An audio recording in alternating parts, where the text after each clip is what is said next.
ہمیں دنیا میں بسنے والے تمام لوگوں کو غلط فہمی کے جنگل سے نکال کر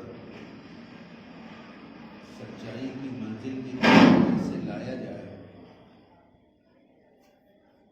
اس کا بنیادی مقصد ہے۔ فرمایا، کہہ دیجیے کہ اے اہل کتاب، آؤ ہم اور تم ایک ایسی بات کی طرف جو ہمارے اور تمہارے درمیان مشترک ہے، یعنی ایک سمان ہے، کامن ہے۔ اور وہ کیا چیز ہے جو ایک سمان ہے، کامن ہے؟ وہ یہ ہے کہ ایک اللہ کے علاوہ کسی کی عبادت نہ کریں اور اس کا کسی کو ساجیدار نہ ٹھہرائیں، اور یہ کہ اللہ کے علاوہ کسی کو اپنا رب نہ بنائیں، اور اگر وہ منہ موڑیں تو کہہ دیجیے گواہ رہو ہم فرما بردار ہیں۔ یہ اس آیت کا ترجمہ ہوا۔ اس میں تین چیزیں اللہ نے بتائی۔ ایک تو اللہ کے علاوہ کسی کی بندگی نہ ہو، اس کا کسی کو ساجیدار نہ ٹھہرایا جائے، اور اللہ کے علاوہ کسی کو اپنا رب نہ بنایا جائے۔ یہ تین باتیں ہیں۔ سب سے پہلی بات، اللہ کے علاوہ کسی اور کی عبادت نہ کی جائے۔ اس پر ذرا سا غور کرنا ہے۔ دنیا میں 4 بڑے مذاہب ہیں، یہودی، سناتنی، عیسائی اور مسلم۔ یہودیوں کی کتاب توریت اور عیسائیوں کی کتاب انجیل، یہ بھی آسمانی کتاب ہے، جیسے قرآن آسمانی کتاب ہے۔ اور سناتنی بھائیوں کی کتاب وید۔ ان پچھلی تمام کتابوں میں بے حساب تحریفات کے باوجود توحید موجود ہے۔ بائبل میں بھی موجود ہے اور وید میں بھی توحید موجود ہے۔ تو قرآن نے یہ کہا کہ جب بات کرو ان سے تو جو بنیادی چیز ہے وہ مشترک ہے، یعنی ایک سمان ہے، ان کے یہاں بھی ہے، آپ کے یہاں بھی ہے۔ آپ اس کو جب بنیاد بنا کر بات کریں گے تو ایک فطری چیز ہے کہ ایک چیز ہمارے پاس بھی ہے اور سامنے والے کے پاس بھی ہے، اور اگر اس پر بات کی جائے تو آدمی بہت جلدی بات کو سمجھ لے گا۔ اور اس کے بالمقابل اگر کسی ایسی بات کو چھیڑ دیا جائے جو مختلف بھی ہے تو ظاہر بات ہے بات بننے کے بجائے بگڑ جائے گی۔ گویا اللہ نے ایک اصول بتا دیا کہ جب دنیا میں کسی سے بھی بات کریے تو مشترک بنیادوں پر بات کریے، جو کامن چیزیں ہیں اس کو بیس بنائیے، اس پر بات کریے، اور جب اس پر اتفاق ہو جائے گا، بات واضح ہو جائے گی اور اس پر جو آدمی آ جائے گا تو باقی جو چیزیں ہیں وہ بھی ٹھیک ہو جائیں گی۔ بالکل ایسے ہی جیسے درخت کی جڑ میں اگر آپ پانی اور کھاد ڈالیں گے تو اس کی شاخیں بھی ہری بھری ہو جائیں گی، پتیاں بھی آئیں گی، پھول بھی آئے گا، پھل بھی آئے گا۔ اور اگر آپ جڑوں میں کھاد پانی ڈالنے کے بجائے آپ شاخوں پر، پھول پر، پتی پر ڈالیں تو درخت سوکھ جائے گا۔ بالکل یہی بات تمام انسانوں کے بارے میں ہے کہ جب ان سے بات کی جائے تو جو مشترک بنیادیں ہیں، کامن چیزیں ہیں، ان کو بیس بنائیں گے۔ مثلا میں 1-2 مثال دے دوں آپ کو تو سمجھنا آسان ہوگا۔ موضوع تو یہ ایسا ہے، بلکہ قرآن کا ہر موضوع ہی ایسا ہے کہ وہ بہت وقت چاہتا ہے۔ بہت اختصار میں اس کو لا رہا ہوں کہ مثلا جو اس زمین پر ماہرین کی تحقیق کے مطابق جو پہلی کتاب آئی سیدنا نوح علیہ السلام پر نازل ہوئی، جس کو وید کہتے ہیں، اس کے اندر توحید بہت ہے۔ میں اس میں سے 1 یا 2 آپ کے سامنے سمپل کے طور پہ لا رہا ہوں کہ جب اس کو بنیاد بنا کر بات کی جاتی ہے تو نتیجہ بڑا اچھا آتا ہے۔ مثلا اتھروید کانڈ 2 سوکت 2 منتر 1 میں ہے